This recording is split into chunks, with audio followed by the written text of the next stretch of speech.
Hello everyone, I'm Ken Gerlinger and welcome to the October edition of the PBC Now, our most jam-packed episode to date. Today, we will look at the Flagler men's soccer team and their newest recruit, North Georgia women's golfers on the cover of NCAA Champions magazine, and reveal the October Play of the Month, as selected by you. But we begin with the start of our fall championship season and the 2013 men's and women's cross-country championships held at Georgia Southwestern State University in Americus. Flagler won their first ever women's championship as they dominated the field with a 42-point victory. The Saints' Sarah Mund won the race in a time of 21:35 and was named the PBC Individual Champion, the Runner of the Year, and the Freshman of the Year. After the race, I had the chance to speak with Sarah and her head coach, Brian Beal. All right, here with Sarah Mund, the winner of today's race. Sarah, this is your first Peach Belt Conference event, your first year running collegiately. How do you feel right now? I'm kind of shocked. I didn't expect to do any of this, and it just kind of happened. But I can't help but be happy for me and my team today. Talk about the race itself.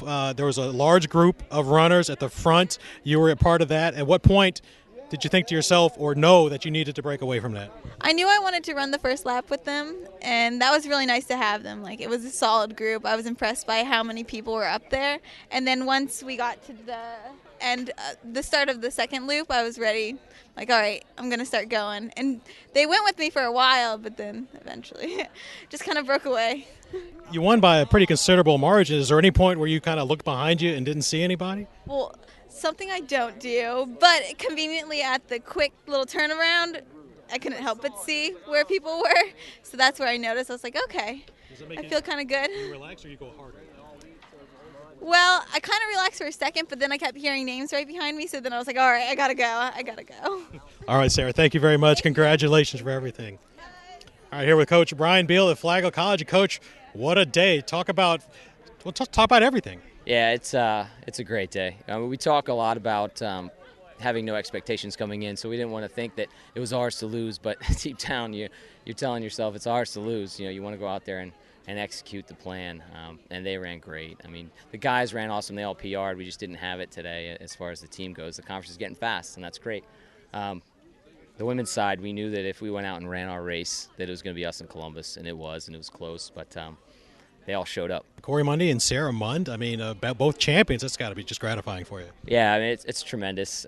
Everybody out here is doing everything right. When you start talking about collegiate runners, they all work hard, and they're all talented, and they're all disciplined.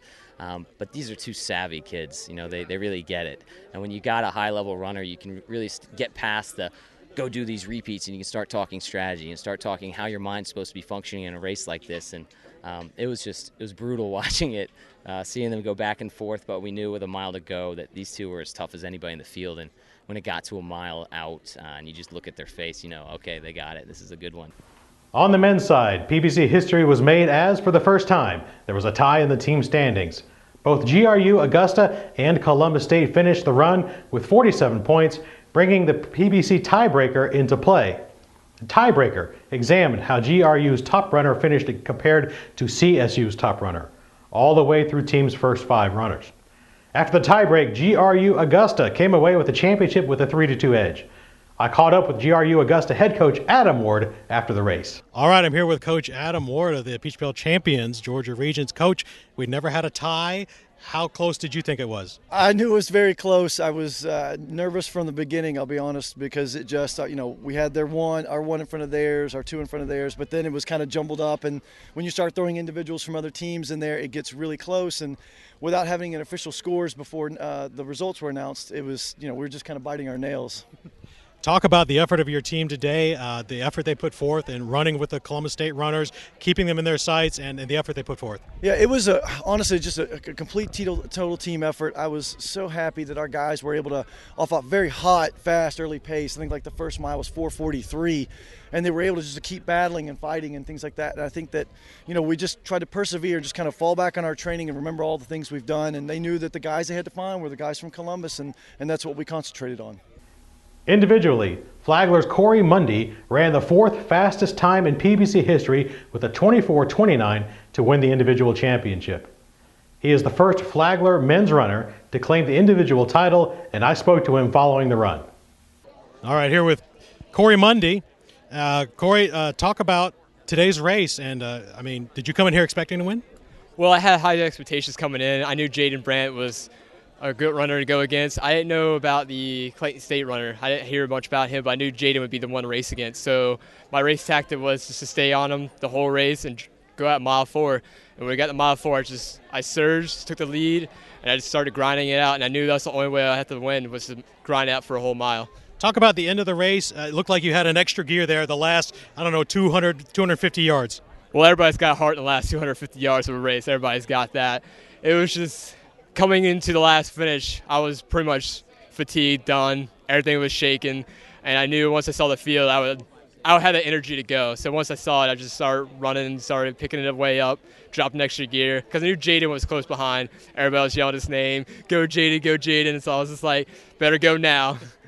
The Cross Country Championship is just the first of several championship events this fall in the Peach Belt. The men's and women's soccer tournaments begin with quarterfinal rounds on Tuesday, November the 5th, with the semifinals and finals November 8th and 10th at Blanchard Woods Park in Evans, Georgia. The PBC volleyball tournament follows on November the 22nd at Francis Marion University. Moving on to one of the more touching stories so far this year, Flagler College became the first PBC school to participate in the Team Impact program. Team Impact is a nonprofit organization dedicated to improving the quality of a disadvantaged child's life by providing them with the kind of support only found on a team. The Flagler men's soccer program officially signed 7-year-old Dwayne Lewis to the team earlier this month at a ceremony before their game with Montevallo. Dwayne suffers from retinoblastoma, a rare form of eye cancer which has left him blind. Fortunately, he is cancer-free and now is the youngest member of the Flagler men's soccer team after signing the papers for head coach John Lynch. It's a real honour to have got a kid as special as Dwayne. It's going to be great moving forward. I'm not sure what it holds. It's a learning process. We're going to involve Dwayne as much as we can with the team, whether we can get to FSDB and whether it's go spend some time with him or eat lunch with him or go watch him and his activities. We're going to support him every way we can, and we're really looking forward to finding out where this takes us, and we're hoping that this will be a lifelong commitment, and Dwayne will be a friend and a member of our team for as long as he wants to be.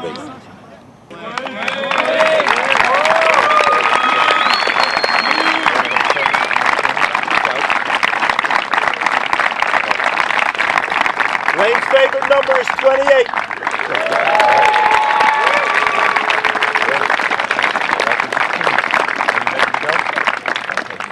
The Peach Belt Conference and our student athlete advisory committees have long been supporters of the Make-A-Wish Foundation. And in North Georgia, the women's golf team has a special appreciation for the program as 2 of their own student athletes, Lee Ann Noble and Bridget Sandy, were both Make-A-Wish recipients as children. Their remarkable story is featured on the cover of the fall issue of NCAA Champion magazine. The NCAA also produced a video feature about the 2 golfers. And so I brought a picture, and it was of New York, and it had Make-A-Wish, and it had a heart on it. And so I sat down and told him, I was like, it's kind of cool that, Make-A-Wish is so involved with us because, I had a transplant, heart transplant, and I got a Make-A-Wish. And so I've been there on the other side, on the kids' side of Make-A-Wish. The coaches, Leanne Hunter, said to me, we have a wish recipient on our golf team, and I was in total shock because Leanne, you would never know. Leanne's very quiet about it. She was, very humble, never said anything. The next year, when Bridget came on, of course, I was more attuned to it, and our coach told us that Bridget also was a wish child, and it was just amazing to me that we had 2 local athletes that were both wish recipients and were on our team, and hence, we had done so well with Make-A-Wish fundraising efforts. Going to school that supports Make-A-Wish, just like North Georgia does, makes walking around campus just so relatable and very heartwarming to know that so many people are being given the opportunity like I was. You can read the whole story and see the entire video at ncaachampionmagazine.org. Well, the time has come to reveal our PBC Play of the Month for October. We had several spectacular plays to choose from, and you took notice, voting in record numbers. But in the end, it was Patriot Nation rallying together and giving us our first back-to-back Play of the Month winner as Francis Marion men's soccer player Shaheen Hemet took the prize once again with this goal against UNC Pembroke. Congratulations to Shaheen and the FMU men's soccer team for having the October PBC Play of the Month. We will have our November slate of PBC Plays of the Month coming in a few weeks. Keep track of us on Facebook and Twitter to find out when you can vote. That's it for the October edition of the PBC Now. Thanks as always to Kristen Jones for her work behind the scenes and to the Peach Belt Conference Sports Information Directors for their assistance assembling this show.